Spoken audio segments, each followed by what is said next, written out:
All right. Hopefully you can see me, you can hear me. I'd like to wait a second for a confirmation from my colleagues in Budapest that everything works fine. And if it works fine on your end as a participant, please just type into the chat box which country or city you are connecting from. So that gives a good practice for the chat function. And it makes it even more exciting to know that you are coming from all over the world. I see Sevilla, Brussels, Italy, Madrid, Lithuania. All right, let's see who's dialing in from the furthest away from Brussels. Brazil, wow, okay, that's a runner-up for sure. Might be even a winner so far. Cyprus, yes, Germany, Lake Balaton. Oh, lucky you, Laura. Okay, good. Type that in, very good. So everything seems to be working fine. And as you can see, my video feed, with this very exciting background, I didn't make any special arrangements to make it more exciting as a TV studio or so, but you can see that it's very human and very real. And I just wanted to say hi to everyone who's connecting at the live session, that this is me, and I'm just as casually dressed as anyone else these days in the lockdown period. And I'll soon turn off the video and we'll concentrate on the PowerPoint and the actual subject of today's discussion, which is a closer look at the EPSO selection processes and EU selection systems to make sure that you have a clear understanding of all of that. Quick sound check. Hopefully it all works fine. You might be connecting from a computer or an app. So there's an app of Click Webinar or Click Meeting for iPhone and Android as well. We have Veronica and Lenka helping in the background from Budapest, obviously from their home, and they will make sure that if you have a technical question, they will address it up front, and even some easier questions, they'll get back to you right away in the chat box with some links and ideas. Other than that, I'll do my best to answer all your questions. Whatever we cannot answer, we'll come back to you with a detailed written Q&A, question and answer note, which we will circulate afterwards. So with that, I'll turn off my camera so you can focus on the presentation, and we can get right into it. So let me quickly adjust it. You should be seeing the logo. Then you can see this picture with my background. You might know I'm the author of the Ultimate EU Textbook. It's been in publication since 2005. Now we are at edition 21, I believe. I just counted the other day, it might be 20. And I do quite a few other stuff, working with EU training, obviously, and then working with an organization called Public Affairs Council. Let's get into today's discussion on EPSO competitions and the different selection processes. Just one more housekeeping note. It's everything is recorded. As I said, the questions will be answered live, and whatever is not answered live will be answered in a written format, and the slides will be circulated as well, so you will get access to it. But now with the advantage that you can have direct live interaction with me, but later you can send emails with some follow-up questions. And I see someone's asking where I'm based. I'm based in Waterloo at home. So basically very close to Brussels. Okay, good. Let's look at the very first concept when it comes to EU competitions and EU exams, which is something that everyone needs to meet, the criteria of eligibility. And eligibility is a broad, objective set of criteria, independent of which exam we are talking about. It's a requirement for every competition, no matter what specialty or the lack of specialty we are talking about. There are general conditions. You must be citizen of an EU member state. And that question did come up earlier in another webinar we did. What about the UK? Well, UK is no longer a member of the EU. So British citizens, if that's their only citizenship, they cannot apply for EU jobs any longer. Criterion number 2, military service obligations, if you have any. In most EU member states, there is none, but in some, there's still some obligation, and you need to make sure that you meet those criteria. All right, and then number 3, you need to meet the character requirements of the job. So if you have a criminal record and it's not being expunged, or some similar let's say, character flaw, which can be formally defined, not because that the EPSO assessors may not like your background or you personally, that would not be sufficient because it would be discriminatory, but making sure that you are formally eligible for a public civil service job. Right. What are the language conditions? Again, this is a common criteria for all competitions with very little variation. So there's always a language 1 that needs to be minimum C1 level. Basically, that's fluent mother tongue level of a given language. It has to be one of the EU's 24 official languages. So English, Lithuanian, Maltese, or any other EU official language. It cannot be a non-EU official language. So if you happen to have, say, Russian as your language 1, that would not qualify as a fully fledged language 1 because it's not an official EU language. Language 2, minimum B2 level, that's a more than a strong conversational level, relatively fluent but not mother tongue level. That can be anything as long as it's different from language 1. So typically it's English, French, or German, and in many cases recently Italian and Spanish qualified as well. And then in some cases, you need to have a language 3, but it's very important to emphasize that it's only for linguist competitions. So if it's lawyer linguist or interpreter, translator, that's when they require a language 3. Otherwise, for most competitions, this is not a requirement, not a formal requirement. Having said that, you can still benefit from having a third language because at the recruitment stage, often they would take it as a very positive point that you have such language. So this is the language rules, and I see one question here: might English and mother tongue be a good combination? Absolutely. So let's say if you are Romanian, language 1 can be Romanian, and language 2 can be English. That's perfectly fine. If you are in a situation where, let's say, you're French English native or both languages, you have both languages on a very high level, in that case, you have the luxury to a little bit shop around and decide whether you choose language 1 as French and language 2 as English, or the other way around. Why does that matter? Well, I generally say language 1 should be a language where in which you can very quickly read and process information, because typically the computer-based tests happen in language 1. And language 2 needs to be a language in which you can express yourself very fluently in writing and orally in speaking. It might be the same for both languages, but for instance, my French is pretty fluent, but written French is not as sophisticated as my English. So I would give it some consideration and choose languages accordingly if I were to choose between English and French for language 1 and language 2.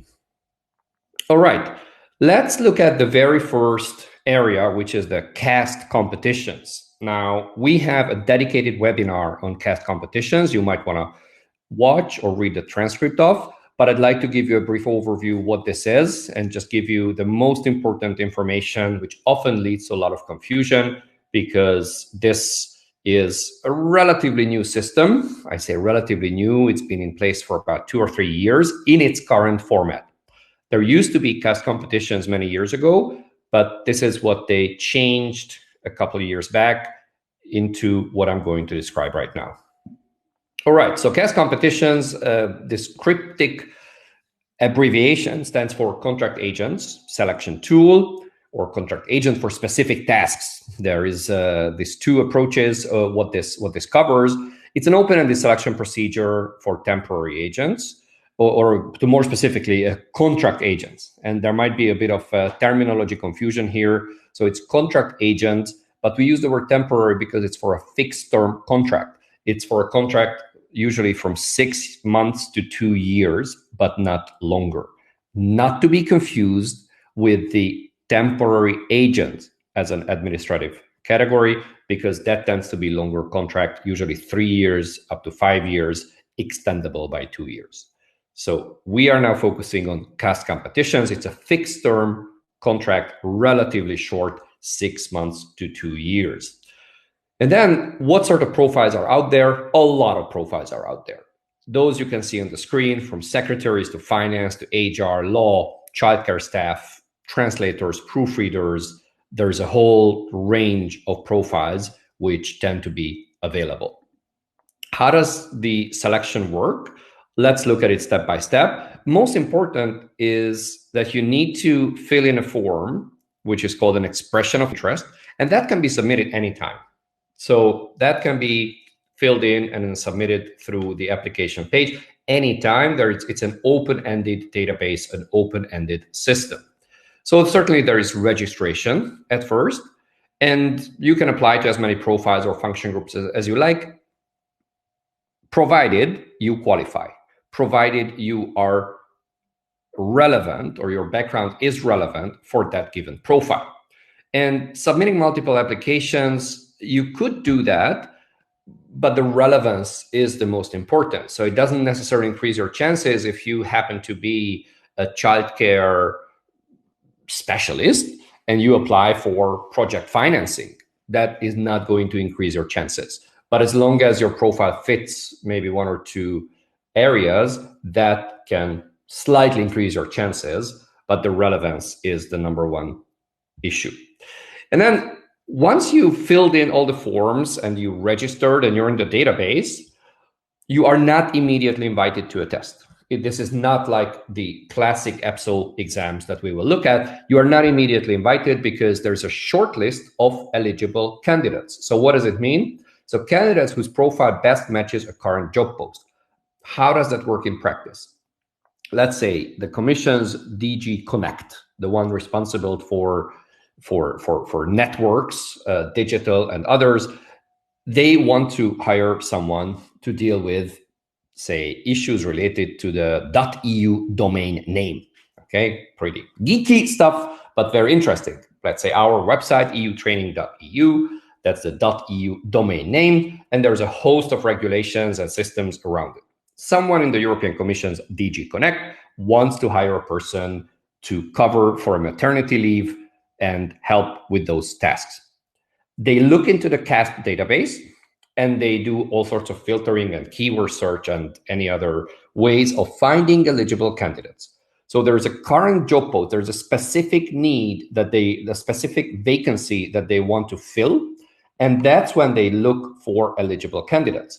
So this is where the database comes in, and once they find 10, 20, 30 eligible candidates, you being one of them because your profile fits those criteria, that's when they create a short list of candidates.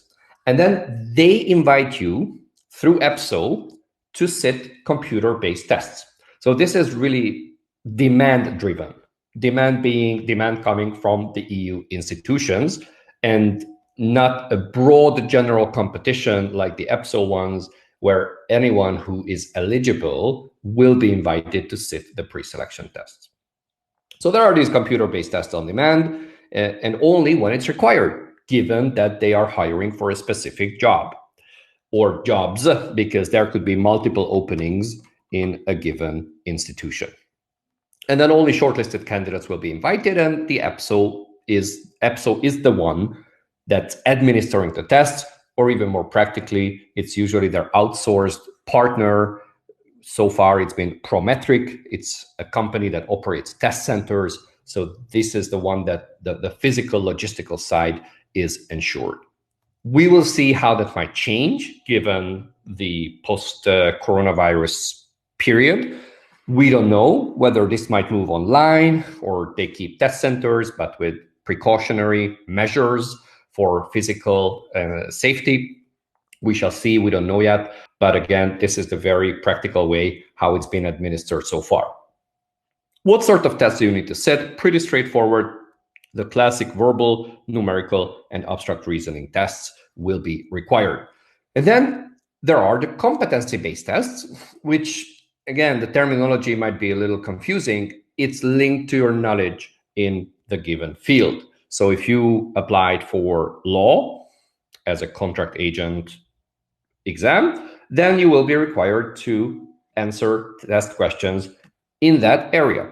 So this is really a domain-specific test.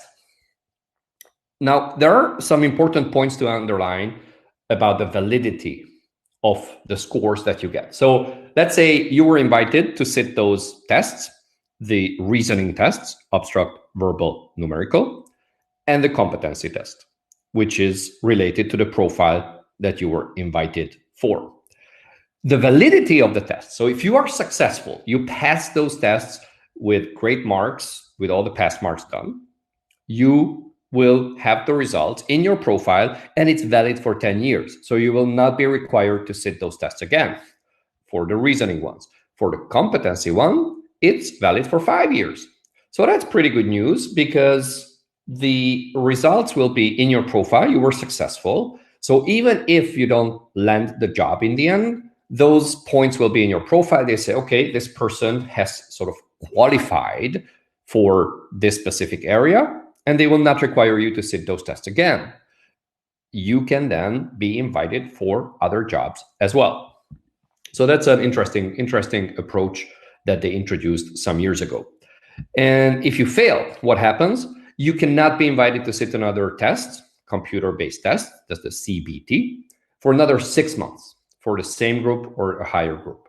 So for 6 months, you will be, well, blacklisted might be a strong word, but you will not be invited to sit another test. But after the 6 months have passed, you can try again and take those abstract, verbal, numerical, reasoning tests, as long as you were invited to sit those, given a vacancy at an EU institution. When it comes to the competency tests, these will only be marked if you pass the reasoning tests. So they will not even look at your competency test if you haven't passed the reasoning test. And generally, the reasoning tests, the pass mark tends to be 50%. So you need to get at least half of the maximum score for the abstract, verbal, and numerical. I think I forgot to say a very important legal and practical caveat or disclaimer at the beginning. Whatever I tell you is really to the best of our knowledge, based on everything we know about EPSO exams and EU careers and EU institution jobs. But this is not the authentic source of information. So I might be wrong. We may have made a typo. So make sure that you always look at the notice of competition, or if you are in doubt, ask EPSO directly, or the selection board, or whoever is the hiring company or hiring agent, and make sure that the information they give you is the one you rely on. So again, we do everything in our power to be accurate, but we are an outside company and we're not the ones making these procedures and laws. So going back to this one, what happens if you fail the competency test? It's a similar principle. Again, for 6 months, you cannot be invited to sit that same kind of test. And if you succeed, on the other hand, it is kept as described on the previous slide. So I hope that makes sense. And a couple of points there, and I see there are some questions coming in. So the expiry of 6 months, it doesn't mean that you're automatically going to be invited to sit those tests again. You need to be shortlisted again. So if that particular position has been filled, your profile is in the database, you will call back to sit those tests if and when there is a specific new vacancy that you were shortlisted for. So this is not immediately happening that, okay, 6 months up, you're going to get a letter and say, hey, sit those computer-based tests again. No, it needs to be based on a new vacancy. So let me take a few questions, and then we go on to the other parts. This one, the first one is related to the languages. So it says, now with the UK out of the EU, is English still considered an official language? Yes, English is still an official language, at least in Ireland. And sorry for my ignorance, but possibly in Malta as well. But definitely an official language. It's not being phased out, and it's definitely among the 24 official languages. Is PhD a plus in any case? We tend to get this question every once in a while. Again, I give you the lawyer's answer. It depends. It really depends whether you are applying for an assistant job because that's what appeals to you, or you really want to land an EU job, whatever the reason might be. Having a PhD there might give the impression that you are overqualified. So it's not necessarily a plus. On the other hand, if you apply for a job exactly in the field that relates to your PhD, and an institution or an EU agency is looking for someone with a very deep knowledge and understanding of a given area, someone with analytical skills, someone with research skills, someone with teaching skills, that might be a huge plus. So it's really hard to say anything meaningful, whether it's an asset or a disadvantage, given what you might apply for. Next question. So if I'm Dutch and Spanish, should I mention both or carefully choose which nationality I mention? That's a tough one. If you have dual nationality, whether that might impact your ultimate job prospects. Well, it certainly has some impact on the institutions, because some member states' citizens are underrepresented while others might be overrepresented. We got a similar question last week after our webinar, and there might be some sources online, maybe the annual report of DG HR of the Commission, or something, some report from the European Court of Auditors on EPSO or EU HR issues, where you might find numbers on which countries' citizens are represented and where. Again, if you have that luxury to sort of shop around which citizenship of yours you might mention, you could think about it. All right, what else? What about the Joint Research Center? What kind of selection processes exam do they use? Well, typically they use the specialist competitions, and something we'll be looking at later on today. So typically they use specialist EPSO competitions. There might be exceptions, because occasionally they have call for experts or call for external project evaluators or scientists, which is outside the scope of EU jobs. That is something what you can look at, you can explore if you have a scientific background or you're a subject matter expert in a field, but it's not a job in a classic sense. It's more of a contract, an external contract where you can be paid a daily fee, a daily allowance, but it's not a job in the sense that we are looking at it today. Is there a chance to be transferred from CAST to a permanent job without a competition? No, that is not possible. You need to set some form of competition, whether it's an external one, which means anyone can apply, those inside the institutions or outside the institutions. And there are also internal competitions, another thing we're going to be looking at later towards the end of today's webinar. But simply transferring from a contract agent post into a permanent one without passing some competition is not possible. All right, I see there are a couple of other questions, but I'd like to move on. And if we have time, I'll answer it live. If not, we'll come back to you in written format.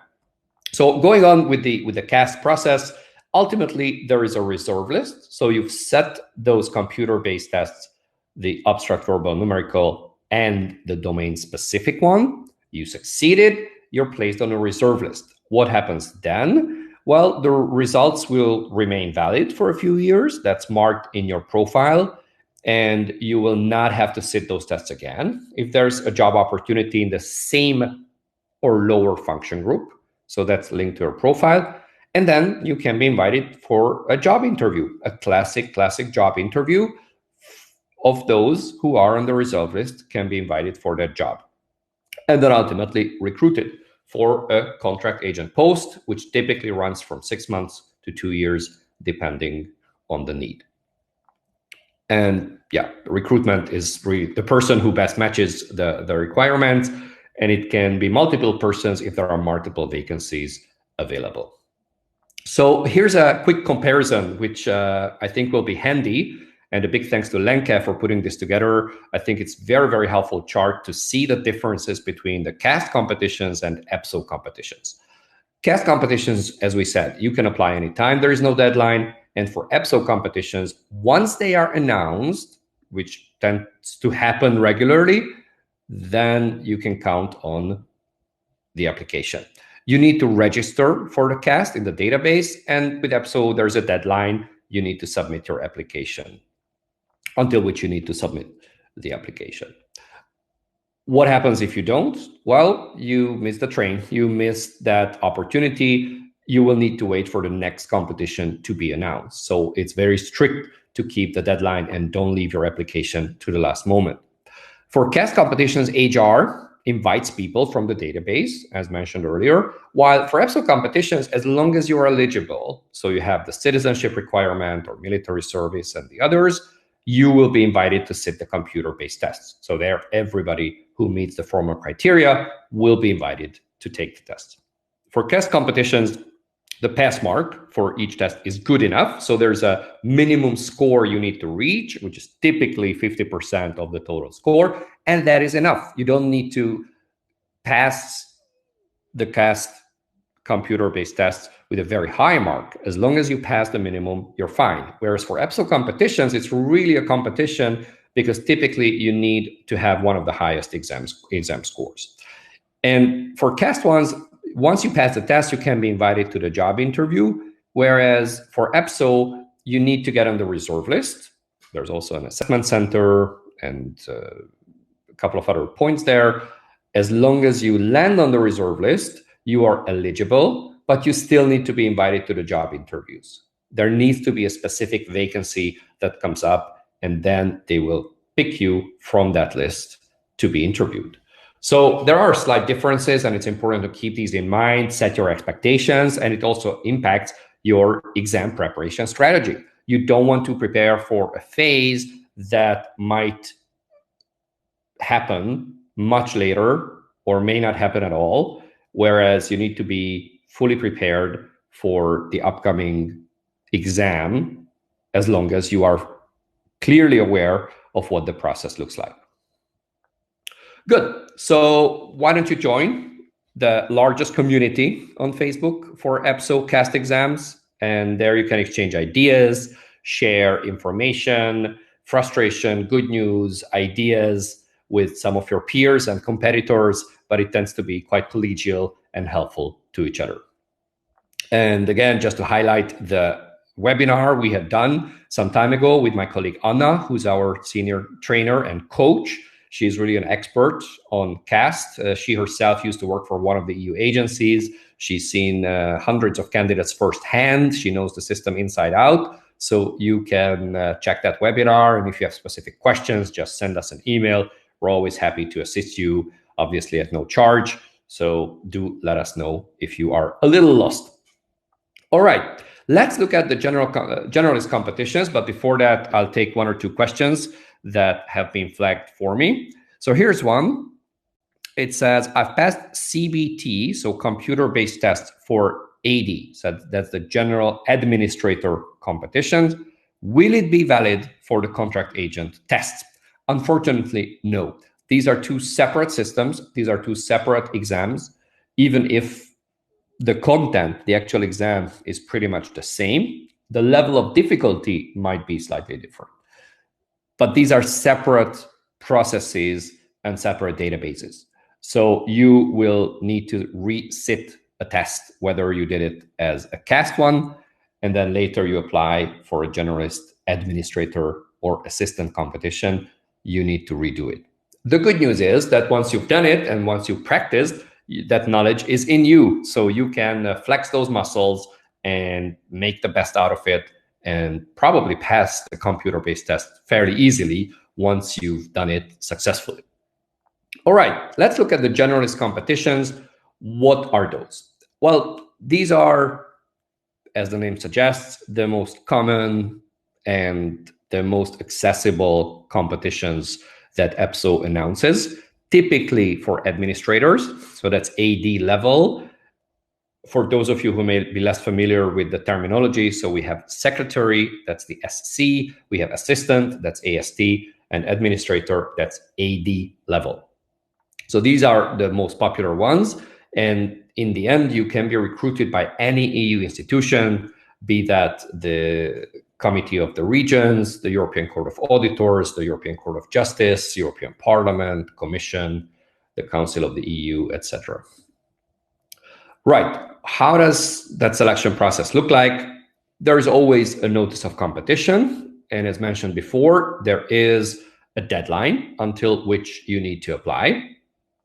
It's usually a 2-part application process. It used to be 2.5 or 3-part, but basically it's 2 exams or 2 rounds of exams that you need to prepare for. The first one this is not yet the exam. This is sort of the procedural part. You need to make sure that you're eligible and you declare the languages as we discussed before. If it's AD5 level, that's the entry level. In that case, there's no work experience required. Obviously, if you have work experience, that's fine, but there's no formal requirement to have work experience. Typically, in most cases, a BA, a bachelor degree, is sufficient. And you need to know 2 official EU languages, as described earlier as language 1 and language 2. And once you have declared your language 2, or all candidates have declared their language 2, that's when EPSO says, okay, based on all the information that we got, and we analyze the language 2, we'll pick the top 5 that we're going to use for this particular competition. They used to say upfront that only English, French, and German will be used in a competition, but it was challenged by some governments in the court, and they won, saying the EPSO is discriminating among the languages. So they came up with this system, which is legally compliant, and they said, okay, we'll look at the declared languages of most candidates, the top 5, and we will decide language 2 accordingly. It typically has always, or not always, but it's typically been English, French, German, Italian, and Spanish. But it might change from one competition to another, so watch out for that. But I don't think it's ever going to be Hungarian, for that matter, or even Swedish. So it's typically the 5 most spoken languages in the EU. And then comes the first test. The first real exam that you need to sit, the pre-selection one, verbal, numerical, abstract reasoning tests, and there might be a situational judgment test, SJT. Not very likely that they will keep it for upcoming exams, but I still mention it because in the past they've done it quite a few times, and it was an important element of the pre-selection package, but it may be phased out. We will see. The verbal, numerical, abstract reasoning will definitely stay, and the rest we will see. So the situational judgment might no longer be required. And this is the half exam I mentioned, so the 2.5. It's an intermediate test called E-tray exercise, but what we've been hearing is that this will be phased out also. So we will see the notice of competition of upcoming exams, but it's not certain that this kind of exam, the E-tray exercise, will be kept. We shall see, but we wanted to mention this for the sake of completeness. And then comes the actual second part, the second set of exams, the assessment center. The assessment center is aiming to assess, to evaluate 8 competencies. So these 8 competencies will be measured through various exercises. Case study, you need to do a group exercise, a competency-based interview. In most cases, but not all exams, an oral presentation. And then in almost all cases, you need a motivational interview as well. So this set of exams is what's required in the assessment center to evaluate your skills of working with others, your resilience skills, your communication skills, your ability to learn and develop skills. So all of these are tested through these very concrete exercises in the framework of the assessment center, which typically happens in Brussels or exceptionally in Luxembourg. And this will be covered in next week's workshop, actually, understanding EPSO competencies and values. So you can hear a lot about this. And we also have quite a few resources, webinars, ebooks, tips and tricks articles, and more on the assessment center specifically. We also offer a lot of training courses, classroom, virtual, one-on-one, Skype. All these resources are available if you'd like to prepare for the assessment center. And then if everything goes well, which hopefully will, Reserve list is where you will end up, and your name will be placed on that, so you can be recruited by an EU institution, or more specifically, a Directorate General, which has a vacancy, and they can pick eligible candidates from the reserve list. So there is much more to this, obviously, but hopefully it gives you a good, solid understanding of how the generalist competitions work. There are lots of Facebook pages and groups that you can join and be part of for administrator generalist exams, for e-trade trips, for graduate administrators. Look around for those. These tend to be very popular and helpful to most candidates. And then there's also a webcast, actually, that we did last year for the 85 exams. It's an information webcast, completely free of charge. You can find it on our website, or if you can't, just send us an email. There's a recording, there are slides, there's transcript. So there's a lot of information out there. So let me take one or two questions before we transit to the specialist competitions, which might be perhaps the most relevant, most important part, because increasingly EPSO announces specialist competitions more than generalist ones. So let me see the questions. What about temporary staff? Follow EPSO or CAS procedure? Is it for sure that they will sit CBT? Now, temporary staff, as mentioned before, there's an administrative category called temporary agents. It's a kind of contract, a temporary agent contract that you can be offered. Typically, it's the EU agencies that offer temporary agent contracts. So EU institutions also have temporary agents, but the most typical contract you would be offered as a temporary contract is with the EU agencies. So these typically run, as I said, 3 years, 5 years, extendable by 2 years. How the temporary agents are hired, it's usually through classic selection methods. So usually, and again, I'm saying it as a main rule, but there might be exceptions, but usually they would look at CVs and they would have an interview, and that's it. So pretty classic. So let's say if the European Food Safety Authority is recruiting a communication specialist, the contract they offer would be a temporary agent contract. The way they hire the person is that they require applications to be sent in through their website or directly to a functional email box.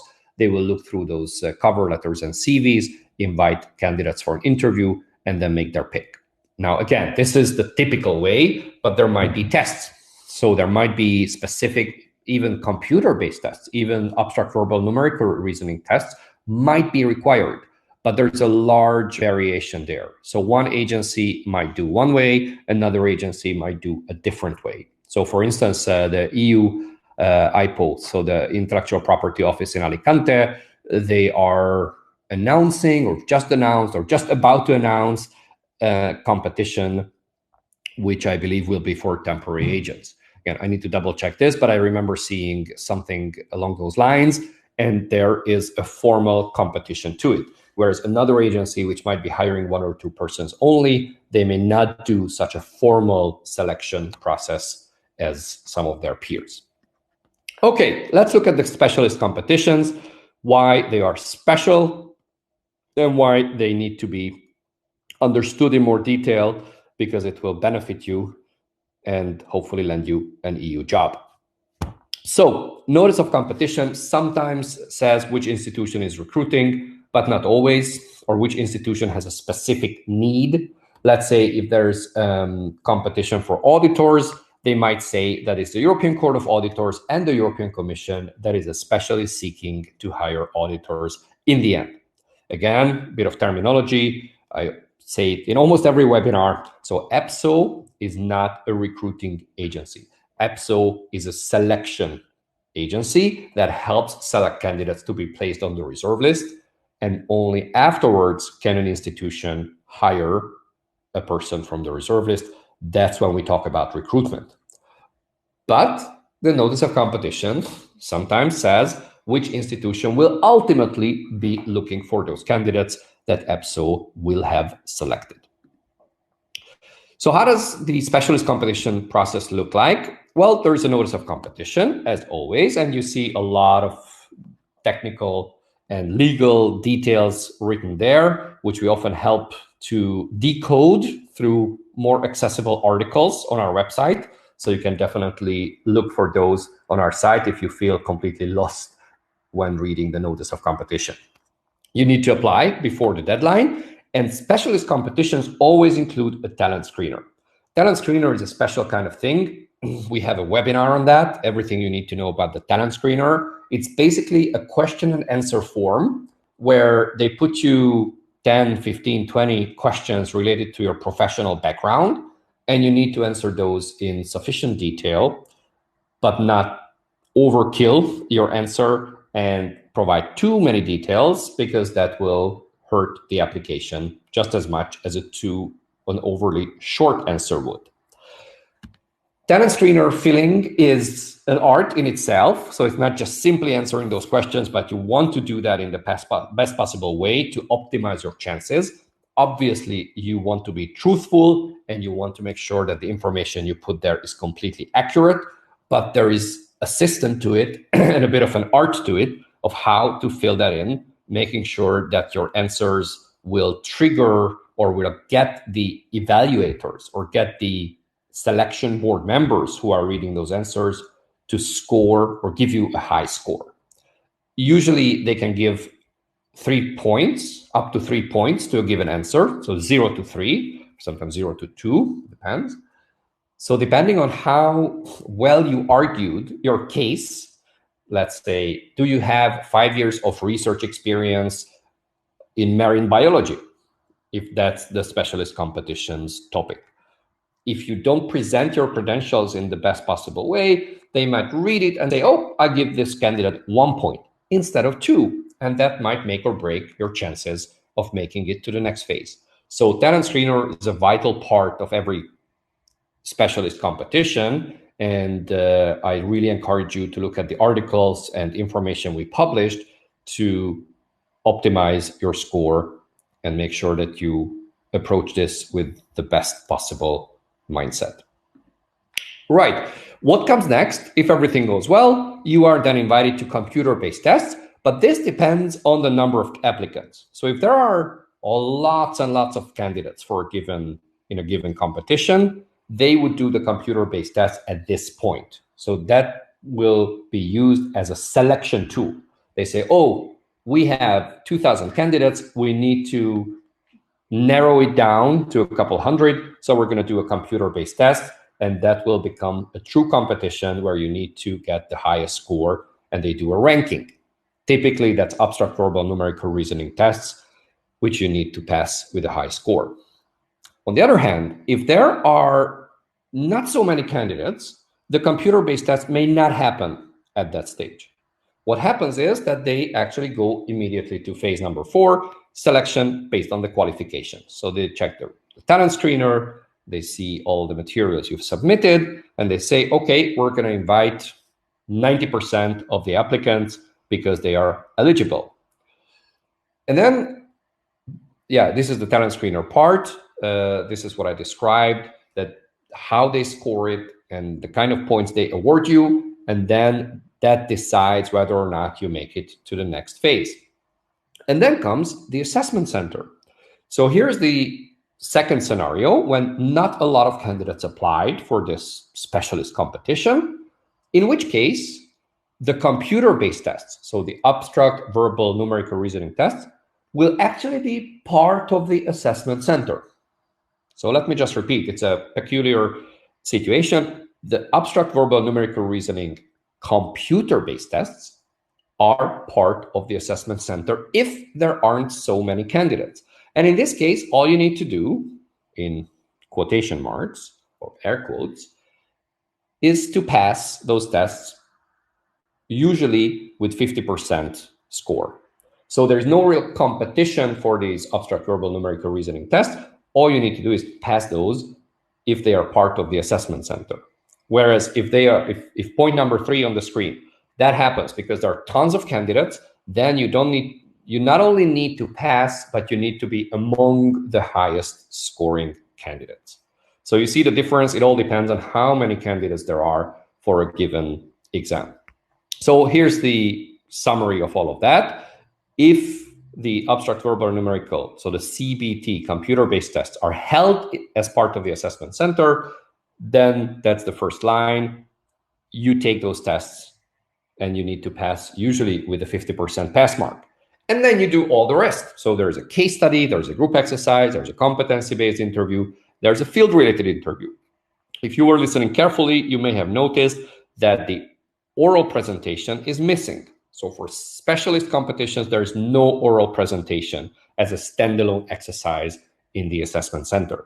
And another thing is missing is the motivational interview. So that, again, is not part of this particular type of competition. All right, what is the field-related interview? So you probably saw that on the previous slide, that this is actually part of the assessment center. Well, we're talking about a specialist competition, marine biologist. I'm just making this up. I'm not aware of any competition happening in that field right now, but let's suppose there is. What is a field-related interview? It's an interview which is only for specialist competitions, and the specialists are the ones conducting it. It's an interview really related to that particular profile, and your talent screener and the notice of competition are the ones that they will base that on. It's a pretty rapid interview. They ask you a lot of questions. They ask you examples, say, what sort of research projects were you involved in related to the conservation of bluefin tuna? I'm really making this up as we go, but something which is very unique to marine biology, the area of that specialist competition. And this is pretty important because it's got a very high weighing. The scores are weighed very high, usually 50% of the overall scores. And it's really important for understandable reasons because they're looking for specialists. And this is the interview where they can test whether you have that knowledge or not. And the main source of preparation, as said before, is really the notice of competition and the talent screener that you are encouraged to review before the exam, along with the vast knowledge related to the field in which you are competing. So this is the overview for the specialist exams, and feel free to ask questions if you have related to this one, or share an experience you may have had, or you are confused by a procedural step and you don't understand. I'm happy to clarify that for you, provided we have a bit of time. So what's special about the specialist exams? A quick recap. So it's increasingly used. It's much more common. Smaller selections are typically the rule, with fewer candidates. Given that marine biologists aren't so numerous, there might be other specialist competitions which are highly popular, maybe macroeconomists or lawyers or competition lawyers. It really depends on the field. And less applicants, typically, because of the expertise, as I mentioned, and almost always includes the talent screener, as we said before. And then another test which assesses your competencies in a field, the CBT, computer-based test we talked about, and the pass mark I discussed as well. And what is the aim? Obviously, to have people who are operational from day one. As soon as they are recruited, they don't need extra training, but they can be immediately deployed. And we actually have a webcast recording on the specialist competition, so there's more details to be had. Look those up. We will send the link in our follow-up note, so definitely you can go deeper if that's your interested area, the area you're interested in. Okay, let's look at a couple of other stuff, pretty important still. So hang on, don't leave yet. We have still about 10 minutes, and I'll also answer a few questions, because I want to cover a few special cases, a few unique cases. So secretaries, for instance, there's a generalist secretaries competition. The last one was held in 2017, but based on information that EPSO has put out, in 2020, so this year, in a few weeks perhaps, there is a huge competition that they are planning for SC level. Then there is another one for specialized AST, so assistant or secretary competitions. So there could be, for instance, receptionists or parliamentary ushers, conference operators, and other very unique profiles. These tend to follow the specialist competition format. And then there is another one. So they're used to have an annual AST competition. So this used to be the case for ASTs. It might be replaced by specialist AST competitions. So what I discovered or described earlier, that was for administrators, so specialist administrators, but there might be specialist assistant competitions. For instance, finance assistant or communications assistant or IT assistant.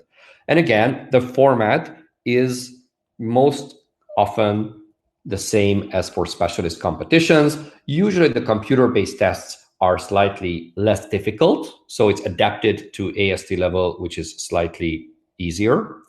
And otherwise, the format tends to be the same. All of these are announced on EPSO's website. So all of this, they make public and you can apply. Obviously, we're monitoring it closely and daily. So as soon as there's news about it, sometimes even before there's official news about it, but we tend to hear from our sources, then we will make it public and make sure to let you know firsthand. And then there are a couple of other regular competitions, such as lawyer linguists, translators, proofreaders, interpreters. This is the linguistic kind of jobs. It may be AST level or AD level, typically AD level, so administrator level. This is when a third language is often required.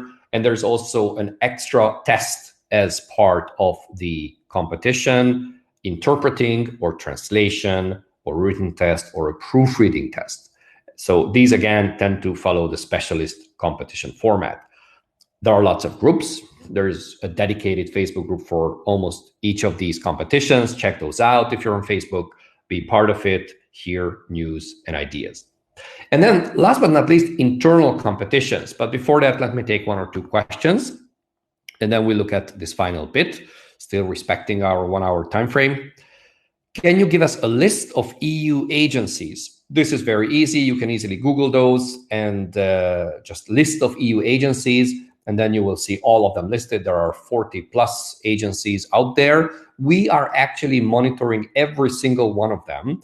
And whenever there's a vacancy that they announce, we put that on the EU jobs section of our website on eutraining.eu. So you can just simply keep an eye on that one. We also send out a bi-weekly newsletter with EU jobs. And there's also a LinkedIn group called EU Affairs Jobs, where we tend to publish most of these jobs and more. So if we come across a job from a European parliamentary group or any other job broadly linked to institutions or similar organizations, we would make it public. And certainly there are many other job sites out there.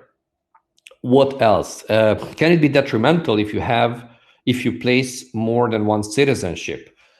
Again, linked to the previous question, I'm not entirely sure whether the form that you need to fill in offers you the chance to choose more than one citizenship. It might, but I'm not entirely sure. If you need to choose one citizenship, then you have the luxury of picking the one which may be slightly underrepresented in the institutions, therefore slightly increasing your chances.